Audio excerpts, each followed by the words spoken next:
Amanhã, dia 15 de fevereiro, os jogadores do Paysandu vão se apresentar no estádio da Curuzu e realizarão exames médicos para que então na terça-feira, dia 16, a delegação siga para Barcarena, local da pré-temporada do Paysandu, que será realizada de 16 a 26 de fevereiro. Na sexta-feira, dia 26, o Paysandu retorna para Belém e no dia 28 a equipe fará sua estreia no Campeonato Paraense da temporada 2021. O Papão vai jogar no domingo 28 às 9h30 da manhã na Curuzu contra a equipe do Castanhal. O Castanhal que foi o adversário do Paysandu no último jogo em que o Papão contou com o apoio de sua torcida presencialmente. Jogo realizado no dia 15 de março do ano passado, Paysandu venceu por 1-0, um domingo onde choveu pela manhã. Curiosamente, o jogo também foi no domingo pela manhã. E agora, estas duas equipes vão se enfrentar na primeira rodada do Campeonato Paraense do ano de 2021. O Papão ainda deve anunciar outros jogadores contratados, mas até aqui, 3 atletas foram anunciados na semana que passou. Na segunda-feira, Vitor Souza, 28 anos, teve o seu acordo com o Paysandu anunciado até o final de 2022, contrato de 2 anos. O último jogo oficial dele foi no dia 24 de novembro do ano passado, pela 23ª rodada do Campeonato Brasileiro da 2ª Divisão. O CRB, jogando em Pelotas, foi derrotado pela equipe do Brasil pelo marcador de 2-1. O detalhe é que o Vitor machucou um dedo da mão e o atleta ficou de fora do restante da temporada. Chegou a estar no banco no último jogo do CRB, que foi contra o Cuiabá no Rei Pelé, uma vitória por 4-1, mas o atleta não atuou. Campeão alagoano em 30 jogos, ele sofreu 30 gols com a camisa do Galo da Pajuçara. Os outros atletas anunciados foram o lateral direito Júnior, 29 anos. O último jogo dele foi no dia 5 de setembro do ano passado, na 5ª rodada da Série C. O Santa Cruz foi derrotado pelo Vila Nova em Goiânia por 1-0. O Júnior atuou em 16 jogos pelo Santa, um atleta que também não atua já faz um tempo. O atleta que vem com menos perda de ritmo, vamos dizer assim, que atuou não faz muito tempo, foi o outro contratado. O atacante Ari Moura, 24 anos, ele esteve em campo pelo Confiança na partida contra a Chapecoense pela última rodada da Série B, no dia 29 de janeiro, ou seja, no mês passado. É um atleta que não está há muito tempo sem atuar. O Ari Moura, que em 38 jogos em 2020, marcou 3 gols pela equipe do Confiança. Inclusive, o último gol dele foi no dia 10 de novembro, uma vitória sobre o Botafogo de Ribeirão Preto pelo marcador de 1-0. Esses atletas, o Ari Moura e o Júnior, têm contrato até o final deste ano de 2021, um contrato mais curto, portanto, do que o contrato do Vitor Souza. Com relação ao que podemos esperar desses jogadores, confesso que não vi nenhum dos 3 atuar, mas eu vou aqui plagiar o Mataus Pauxis, comentarista da Rádio Metropolitana, que falou que o Paysandu tem que buscar um atleta para a lateral direita, né? Tem que buscar outro lateral do nível do Júnior para cima. E eu concordo com ele, né? Tudo bem que o Júnior foi reserva do Totti, que fez um bom campeonato brasileiro da Série C pela equipe do Santa, mas o Júnior não atuou com frequência. Então o que a gente imagina? Imagina que ele pode, no melhor dos cenários, ser um atleta regular, um atleta nota 6. Então o Paysandu tem que buscar um outro atleta melhor do que o Júnior. É claro que o futebol surpreende. Quando o Nicolas chegou aqui, ninguém esperava que o Nicolas seria o que ele está sendo no Paysandu. Então, pode ser que o Júnior arrebente, faça um grande campeonato, mas, num primeiro momento, o Paysandu tem que buscar um atleta do nível dele para cima para a sequência da temporada. Com relação ao Ari Moura, é um atleta que estava na Série B, que atuou com frequência, foram 38 jogos, foi campeão alagoano, inclusive, campeão sergipano pela equipe do Confiança. E o Ari Moura é um atleta que joga pelos lados, um atleta que estava numa Série B, né? Ou seja, estava numa divisão acima daquela que o Paysandu vai disputar em 2021. Então, acredito que tenha sido uma boa contratação. São atletas com 1 ano de contrato, são atletas dos quais o torcedor não se queixou muito. Muitas vezes o torcedor se queixa bastante de contratações e acredito que até pela situação financeira do Paysandu, mais 1 ano de Série C, sem arrecadação com renda, com bilheteria, porque o público ainda não voltou aos estádios, eu acredito que foram contratações razoáveis, considerando o patamar do clube. E o goleiro Vitor Souza? Vitor Souza não vinha atuando pelo CRB, mas estava também, assim como o Ari Moura, num clube da segunda divisão. Então é um goleiro que pode fechar o gol. Esse, eu vi a repercussão da contratação dele nas redes sociais, a repercussão foi positiva, muita gente gostou, muita gente achando que ele pode dar mais segurança para o gol, muita gente ainda insatisfeita com o rendimento do Paulo Ricardo nos últimos jogos, e eu também penso que a tendência é essa, até porque o Vitor Souza, ele recusou 2 propostas do futebol, uma da Série B e uma outra do futebol paulista, que nós sabemos que é um centro que atrai muitos atletas durante os estaduais. O Vitor Souza conversou com o Itamar e eu acredito que a questão de o contrato dele ser de 2 anos é uma questão que dá uma garantia para o jogador.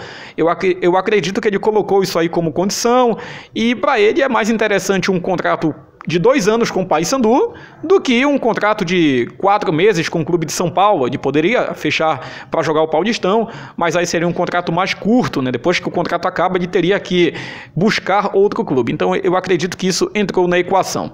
Mas teve uma aprovação muito grande a contratação do Vitor Souza. Eu acredito que, como é um jogador indicado pelo técnico, ele vem para ser titular de fato e deve começar a temporada como titular, com o Paulo Ricardo ficando no banco de reservas. O Júnior, o detalhe é que o Júnior é um atleta que subiu com o Paraná para a Série A em 2017, então viveu um bom momento na carreira. Claro que o torcedor do Paysandu espera que ele viva este bom momento com a camisa do Paysandu após estar no Santa Cruz, ele que pelo Santa Cruz foi vice-campeão pernambucano. O Paysandu, uma coisa que chama a atenção é que ele vai para a partida contra o Castanhal com poucos atletas remanescentes da temporada passada. Em 2019, por exemplo, o Paysandu começou a temporada com... eu anotei aqui a escalação, né? O Paysandu teve o rebaixamento em 2018 da Série B para a Série C. E na temporada 2019, o Paysandu teve um time novo praticamente, poucos atletas permaneceram, como Perema, Alan Kalberg, Diego Matos, e para vocês terem uma noção, né, o Paysandu em 2019 jogou contra o São Francisco na primeira rodada, venceu por 4-1, e o time que começou aquele jogo teve só um atleta remanescente da temporada anterior, que foi exatamente o Alan Kalberg. Olha só a escalação: Mota no gol, Bruno Oliveira, Mikael, Vitor Oliveira e Bruno Colasso, Johnny Douglas, Alan Kalberg e Leandro Lima, Caion, Nicolas e Paulo Rangel. Portanto, um atleta remanescente, que foi exatamente o Alan Kalberg, e no mais o time todo renovado, o time todo de atletas que chegaram exatamente naquela temporada. O técnico era o João Brigatti, o técnico sim remanescente. Agora, para o jogo do dia 28, acredito eu que a tendência seja mais ou menos essa. Na verdade, o Paysandu agora tem mais atletas remanescentes, apesar da debandada. Foram aí mais ou menos 18 jogadores que deixaram o elenco após o término da Série C, mas o time deve ter o Perema na zaga, deve ter o Bruno Colasso na esquerda, deve ter Nicolas no ataque, o Marlon possivelmente será um atacante titular, vamos aguardar. E tem aí as possibilidades de Alan Kalberg e Luiz Felipe aparecerem também no time titular. Sobre essa renovação de contrato do Marlon até o final de 2024... é a mesma situação do Vitor Souza. Eu acredito que tenha sido uma condição imposta pelo atleta, ou então até mesmo pelo empresário, para dar uma segurança para ele. Agora, resta saber qual foi o salário que o Paysandu fechou com o Marlon. Será que ele permaneceu com o mesmo salário? Será que ele foi um atleta que teve uma renovação, teve um aumento salarial? Nós não sabemos. Dependendo do custo, talvez seja algo interessante para o Paysandu, porque nós estamos vendo que o Paysandu até agora só anunciou 3 nomes. Provavelmente o Paysandu está enfrentando dificuldades para contratar e talvez essa condição tenha sido imposta aí, um contrato mais longo, um contrato de 4 anos, né, 2021, 22, 23 e 24, e vamos torcer para o Marlon reeditar as atuações dele nos primeiros jogos com a camisa do Paysandu, onde ele marcou 3 gols, o primeiro lá em Imperatriz contra o Imperatriz, e na sequência 2 gols contra o Ferroviário naquela vitória por 3-0. O Marlon que tem 5 gols já com a camisa do Paysandu, e é um atleta que eu acredito que tem potencial para evoluir, até porque é um atleta jovem ainda. Os outros atletas também são de faixas etárias intermediárias, né? O Vitor Souza 28, Júnior 29, jogadores que ainda não estão nos seus últimos anos de carreira, não passaram ainda dos 30, mas são atletas que também já não são tão jovens. O Ari Moura ainda tem aí 24 anos, acredito que é um atleta jovem, como o Marlon, que vai fazer agora em 2021 24 anos. Paysandu deve encontrar dificuldades, o torcedor vai ter que ser paciente nesse começo. Contra o São Francisco venceu por 4-1 em 2019, mas enfrentou uma equipe que foi rebaixada, e até com uma certa antecedência. Eu lembro bem que o São Francisco realizou um jogo já para cumprimento de tabela contra o também rebaixado São Raimundo, seu arquirrival, um clássico da morte em Santarém, né, que foi duas equipes já se despedindo de forma melancólica do campeonato, da elite do Campeonato Paraense em 2019. Agora, com relação a esse jogo com o Castanhal, não. Aí o Paysandu vai enfrentar uma equipe que tem calendário. Importante que se diga que o Castanhal tem Copa do Brasil. O Castanhal tem vaga também para a Série D do Campeonato Brasileiro. Tem mais uma vez o Arthur como técnico. Eu acredito num jogo difícil. Um jogo que é candidato, inclusive, é forte candidato a ser o melhor jogo da rodada. Um jogo entre duas equipes que o Paysandu, tudo bem, que está uma divisão acima do Castanhal, está na Série C, mas está encontrando dificuldades para montar o seu elenco. E o Castanhal vai ter jogadores remanescentes do ano passado, como Fazendinha, como o Pecel, o próprio Lucão, que esteve no time de aspirantes do Paysandu, no Campeonato Brasileiro de Aspirantes. Então, vamos aguardar a expectativa de um bom jogo e talvez fosse o caso até de se pensar, mas provavelmente isso não vai acontecer, do Paysandu estender um pouco essa pré-temporada até a primeira semana de março, né? Na verdade, não vai acontecer, o clube já disse que vai até dia 26 de fevereiro a pré-temporada, e aí o Paysandu, claro, perderia, né? Teria uma pré-temporada acontecendo e antes do final da pré-temporada 2 jogos do Parazão, já que o Paysandu joga depois no dia 4, né? Joga no dia 4 de março, que é uma quinta-feira. O Paysandu vai enfrentar a equipe do Paragominas na Arena do Município Verde pela segunda rodada do Campeonato Estadual. Deixe seu comentário, deixe a sua crítica, o seu elogio, a sua participação é muito importante. No próximo vídeo devemos falar um pouco aí sobre esse formato do Campeonato Paraense, devemos falar também sobre a chave do Paysandu na disputa do Campeonato Paraense, onde o Papão vai tentar a conquista do 49º título estadual na temporada 2021. Valeu, galera!